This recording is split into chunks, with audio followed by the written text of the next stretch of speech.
Hello friends, welcome back to our YouTube channel. अभी हम लोग यहाँ पे TCS Tata consultancy service limited की एनालिसिस करेंगे और देखेंगे मंडे सेशन में कि किस तरीके से अपने इंपॉर्टेंट लेवल्स दिखाएगा, इसका प्राइस एक्शन पैटर्न कैसा रहने वाला है।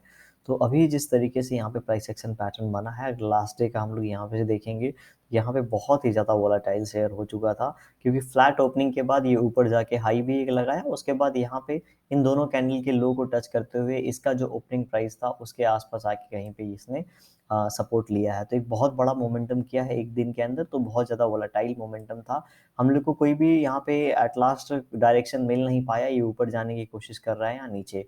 लेकिन जिस तरीके से यहाँ पे बायर्स ऊपर लेके गए तो फिर सेलर्स जब नीचे लेके गए तो फिर से यहाँ पे बायर्स ऊपर लेके गए हुए हैं। तो एट लास्ट कहीं ना कहीं हम लोग को बायर्स का एक यहाँ पे दबदबा दिख रहा है।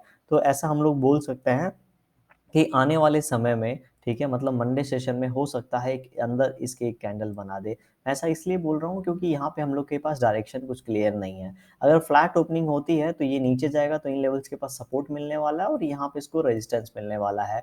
और इस रेजिस्टेंस में क्या हो सकता है कि अगर ये अपने हाई को ब्रेक करता है तो ऊपर निकलने के चांसेस हैं इसके, ये 24 और 3480 के आसपास चला जाएगा। लेकिन अगर इसके ऊपर नहीं निकलता है, यहाँ से ज़्यादा रेजिस्टेंस मिलता है, तो इसके अंदर ही कहीं हम लोग को एक क्लोजिंग होता हुआ दिख सकता है मंडे सेशन में। एक बार हम लोग को इसे वीकली भी चेक कर लेना चाहिए। वीकली किस तरीके का यहाँ पे पैटर्न बना है, तो जिस तरीके के हॉल्ट कैंडल बनने के बाद यहाँ पे देख रहे हैं फिर से अभी भी यहाँ पे सेलिंग प्रेशर का दबदबा बना हुआ है। और ये वाला जो लेवल था, मैं आपको पास पहले से इस लेवल को शेयर कर रहे हैं हम लोग कि 35 400 जो 50 60 का ये लेवल है, इसे ये ब्रेक नहीं कर पा रहा है। लेकिन जब भी ये इसे ब्रेक करेगा, यहाँ पे बहुत ही अच्छा प्राइस एक्शन पैटर्न बनने वाला है। प्लस आपको मैंने ये बताया था इस लेवल को ब्रेक करना है तो यहाँ पे हो सकता है हॉल्ट कैंडल बने। ठीक है, एक ये हॉल्ट कैंडल हो गया, एक ये हॉल्ट कैंडल हो गया, दो हॉल्ट कैंडल बन चुके हैं। ये प्राइस एक्शन इस तरीके से यहाँ पे अभी बन रहा है, मतलब लोगों के पास यहाँ पे स्टॉप लॉस लगाने की जगह मिल चुकी है। अगर यहाँ पे इस तरीके से ये ब्रेकआउट देता है ऊपर की ओर तो हमारा टारगेट यहाँ से हम लोग को पता है 3800 है। और अगर हमारा एसएल 50 रुपए का होगा और उसके सामने यहाँ पे 300 का टारगेट होगा तो कोई भी यहाँ पे 1:6 के लिए यहाँ पे पोजीशन बनाएगा। तो अगर ऐसा यहाँ पे पोजीशन बनता है तो यहाँ पे लोग पोजीशन बनाएंगे एंड उस कारण ये बहुत तेजी से ऊपर की ओर निकलेगा, क्योंकि ऑलरेडी इस रेजिस्टेंस को ये 4-5 बार हिट कर चुका है, जो कि अभी इसे वीक बना चुका है। ठीक है, ये वाला जो रेजिस्टेंस है आप देख रहे होंगे यहाँ पे फिर इन लेवल्स पे बार बार आके इसे हिट कर रहे हैं बायर्स, मतलब इसको यहाँ पे ब्रेक करके ऊपर की ओर निकल सकते हैं।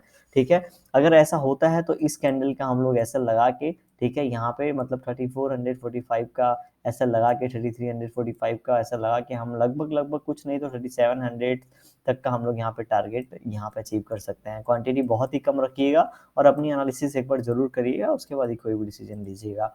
डेली टाइम फ्रेम पे फिर से चलते हैं। तो डेली टाइम फ्रेम पे जिस तरीके का पैटर्न दिख रहा है, मंडे के सेशन में हम लोग एक यहाँ पे अगर फ्लैट ओपनिंग होती है तो एक छोटा कैंडल हम लोग को देखने को मिल सकता है, क्योंकि अभी भी कोई भी डायरेक्शन क्लियर नहीं है। 15 मिनट टाइम फ्रेम पे अगर देखेंगे तो 15 मिनट टाइम फ्रेम पे यहाँ पे अगर चार्ट ज़ूम आउट करूँ तो आपको पता चलेगा किस तरीके से ये सपोर्ट और लेवल को हमारे प्ले कर रहा है। तो अभी जो हमारे पास प्लेस है, जिस तरीके से क्लोजिंग मिला है, अगर फ्लैट ओपनिंग के बाद अगर यहाँ पे ये 3430 का लेवल निकालेगा तो ऊपर वाला लेवल 40 और ये 50 का टारगेट हम लोग को दिखा देगा। क्योंकि जिस तरीके से 30 वाला जो लेवल है एक रेजिस्टेंस का काम करना चाहिए और इस लेवल को अगर ये ब्रेक करके ऊपर की ओर निकलता है तो ऊपर निकल जाएगा। और अगर यहाँ से फ्लैट ओपनिंग के बाद ये 3800 3380 का लेवल अगर ब्रेक करता है तो ये नीचे आने की कोशिश करेगा और 70 और 60 के आसपास आके क्लोजिंग दे सकता है। ठीक है, तो ये इस तरीके के मोमेंटम कर सकते हैं। तो इंपॉर्टेंट लेवल्स एंड टारगेट अगर हम लोग इसको देखेंगे तो 3380 का अगर यहाँ पे ब्रेक डाउन होता है तो नीचे की ओर हम लोग एक टारगेट रखेंगे 3370 का। ठीक है, एंड जो सेकंड टारगेट हम लोग रखेंगे 3300 वो 60 का रखेंगे। ऊपर की बात करेंगे तो ऊपर की जैसा कि अभी हमने बात किया यहाँ पे 3400 लगभग लगभग 3431 का यहाँ पे ब्रेकआउट होने देंगे। अगर ये 3431 का ब्रेकआउट होता है तो हम लोग एक टारगेट 3445 के लिए हम लोग यहाँ पे वेट करेंगे। मंडे सेशन में इस तरीके से अपने इंपॉर्टेंट लेवल्स दिखा सकता है। वीडियो कैसी लगी, पसंद आई होगी तो जरूर लाइक कर दीजिएगा। धन्यवाद।